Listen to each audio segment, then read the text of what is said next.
What's up, everybody? It is the Best Bot Kid Smooth, and I am back with yet again another video. And I know you guys probably have to be sick of me by now, but here we are. So this video is coming courtesy of segmentnext.com. This article was written by Talha Amjad. I probably screwed that up, but only reason why I'm doing a video on this article only because I wanted to do a video like this later, you know, when the Xbox launched. But I got to give the man props for the article because he took every case out of my mouth, and this is after a year of back and forth with fanboys, Twitter arguments, YouTube videos, comment section battles in regards to what people's expectations were of the Project Scorpio and people's claims and their predictions, telling us what it's going to do and keep our expectations low. And a lot of them are being proved wrong. And thanks to this article, this thing put this information to light and kind of just reasserted, it's like, okay, yeah, this is exactly what I was going to do. Not in an article form, but definitely in a video form. And let's get to it. So this is titled Xbox One X Predictions That People Got Wrong, or claims about the Xbox One X that people and fanboys and the media and neutrals got completely wrong. And this thing is almost accurate to the T. Now, remember when the Project Scorpio was first announced being a 4K console, people ran off rampant saying $600 to $800. Oh, how much is going to cost? It's going to be the most expensive console ever. $600 to $800. That's what people were saying. I remember this article went out, I want to say earlier this year, at $700 that they were claiming the Xbox One X would be. A lot of PC gamers were saying like $600 to $800 too, and they set that price point for the Xbox One X based off what a gaming PC that can do 4K is priced at. Since they're priced typically high, they know, well, you're not going to sell a console for $999 or $1199, so it'll still be higher but cheaper than a PC. So, which is funny now, because before the Xbox One X had the $500 price tag, it was going to be $800 based on what a $1,200 to $1,500 PC can do. But now that the price was announced at $500, people immediately ran to the thing that you can build a PC better than Xbox One X for $500 or less, or some bullshit like that. And that was proven false, because if you get it at $500 or less, it's not doing what the Xbox One X, and it's missing a hella features that the Xbox One X has. And if you can get it to match the Xbox One X or beat the Xbox One X, you're over budget, and that's been proven, right? So the $600 to $800 price point, that was solved, and it's a $500 console. And of course, I remember, I want to say about a month before E3, the speculations of possibly $400. That was immediately eradicated too by the announcement of $500. So the price point, everybody seemed to be wrong, especially for those who were saying that it was going to be higher than expected. So the other claim was that the Xbox One X will only do 4K at low or medium settings. Now, I remember this vividly. Like, people in my comment section, Twitter arguments, even as recently as that debate between Alex and Diller, there was a where I think Alex was referencing a PC build that he can make that can beat the X, and he was comparing graphic settings, saying that, well, I expect the Xbox One X to be medium or low 4K, but medium to low settings or some shit like that. And I'm like, dude, that's fucking wrong, right? So that was a sticking standpoint with people running with that idea that is, oh yeah, it's going to be 4K but only at low medium settings, so PC is still going to be the best version. It's still not going to, it's still going to be missing stuff. It's still going to be compromised.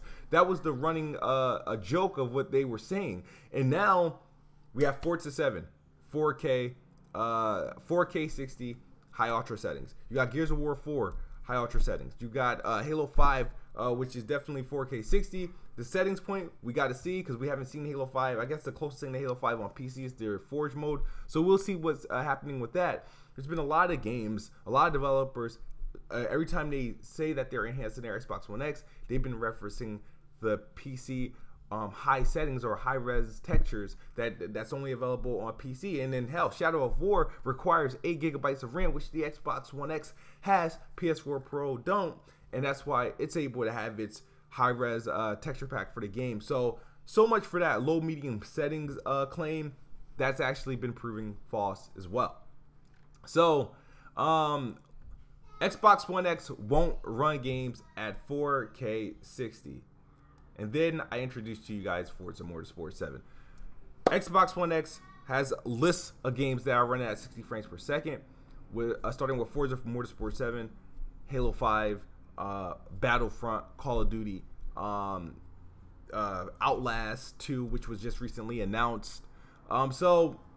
People need to start backing off these claims. So 4K 60 is definitely capable and possible on the Xbox One X because it's being proven now. And games that didn't have a 60 FPS option on base model Xbox Ones are now having 60 frames per second option on the Xbox One X, such as Rise of the Tomb Raider and such as Gears of War 4 for the campaign mode. So it's a lot of crow being baked up, fried up, and eaten right now by a lot of these claims that were made earlier this year and last year. And it's crazy because I remember saying these, and these arguments would not die. People felt what they felt. They felt what they felt was fact, true, and they spread that. And now that the information's out there, it's kind of now worthless. The information that we were forced to listen to, right? No third-party games will support 4K on Xbox One X. Ooh, I heard all this a lot. And the crazy thing is, the Xbox One X don't have any first-party new first-party games to really promote with the Xbox One X this year. So guess what? Guess who got games have to deliver? Third party.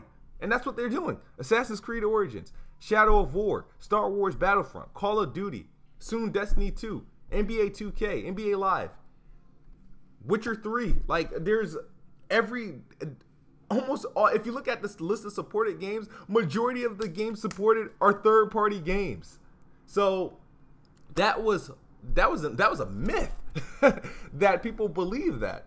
And I remember Jim Ryan was going, oh, they're only gonna develop to the common denominator, which is the PlayStation 4 at the time. So and Shadow of War on Xbox One X is kicking the PS4 Pro's version's ass. Like, and we'll see how that translate into other third-party games. We will see, but I'm looking forward to some more of the comparisons. Also, Rise of the Tomb Raider kicking ass on Xbox One X versus the Pro. So looking forward to more comparisons as time go on. I can do my own comparisons because I got the Pro here, and the Xbox One X is like 1 day and about 12 hours away. So we'll see. All right. There's also a ton of games listed. Already over 150 games confirmed to be supported. Xbox One X will be held down by Xbox One and PS4. This was also said a lot. There was like they're going to be bottleneck the PS4 system, and the Xbox One system is going to hold it back because there were weaker consoles, and just because games have to run across both platforms, meaning they can't take full advantage of the Xbox One X. Now, I've always refuted this claim because people and I always refuted it to PC gamers. And I used to tweet, I'm like, saying the Xbox One will hold back the Xbox One X is like saying, wow, this person's GTX 1060 is holding back the next person's GTX 1080 Ti purchase. It's not. You know, the games will run what it can do on the Xbox One, and it's going to run what it can run on the Xbox One X. There's no holding back. Sure, it has to run across platforms, but then that's like looking at, well, PC. It's like they're not making games for specific cards. You take 10 people in one room, right? They all could have different graphic cards by either AMD, NVIDIA, different models, different cheap versions, expensive versions, and they all can have the same game. They all will be able to run them. Sure, at different settings, but they all got access to the same game. So I didn't understand the logic behind that. The Xbox One X is going to prevent games on Xbox One from either hitting its texture target, its resolution target, and its frame rate target.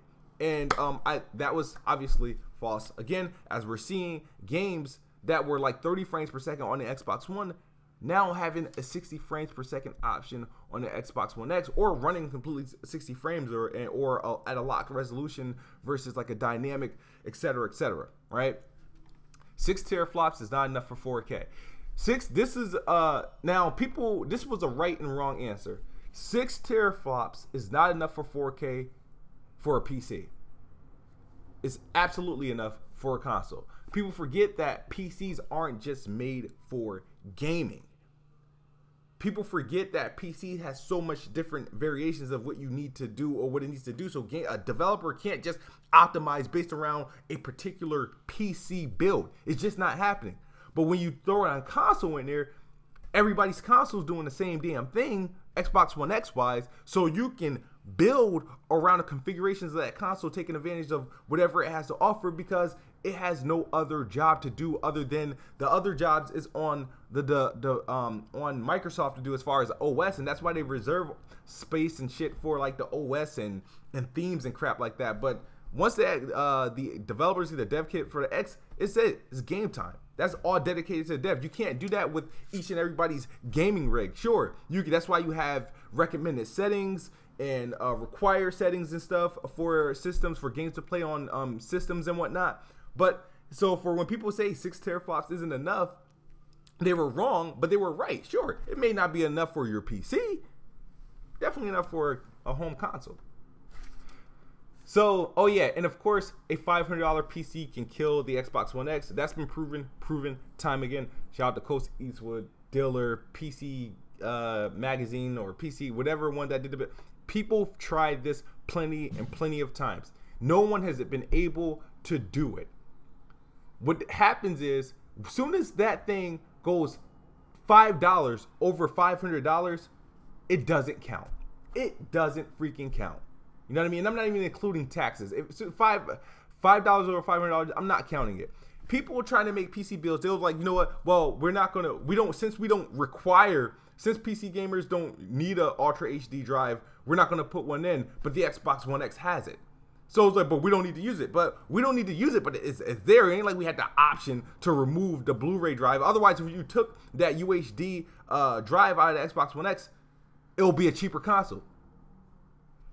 So it's like, oh, so they don't want to add in the operating system because they can't really calculate the cost of it. Then they don't want to. There's like keyboard and mouse and then different box types of cases and whatnot. So they'll try to do whatever they can. And there's various. You can build a PC equivalent, pretty close, but you're not getting that price point. You're going to be either over budget, and if you're able to get $500 or cheaper, it's not doing what the X can do. The Xbox One X is not a 580.